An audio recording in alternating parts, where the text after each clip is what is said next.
awa donc nous expliquer bino awa ezali na wileri lelo tolaki tolakisa bino mpo wileri bomona wileri bato tonami toli ya poto botika wileri kaka boye wileri eza kaka boye wileri mange te yango bakokanga bayi bazotonga na wileri ezokaka kaka boye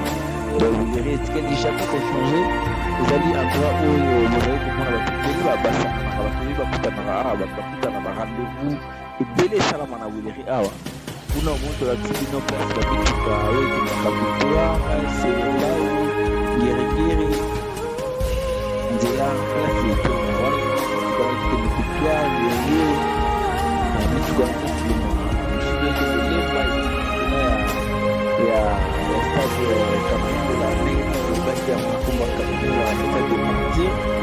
donc tozasikoyo na kati ya campagne monde bazobuka bandako donc bazobuka bandako babuki bandako te mpo batongi na nzela kasi ezali mpango moko ya conflit bateleki yango deja mpe baindie sikoyo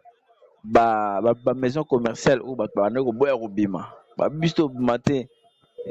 tosala mbongo na biso leta ntango adesidaki ayi kobuka yango donc nde bozomona nde bazobuka yango biso awa chaque soir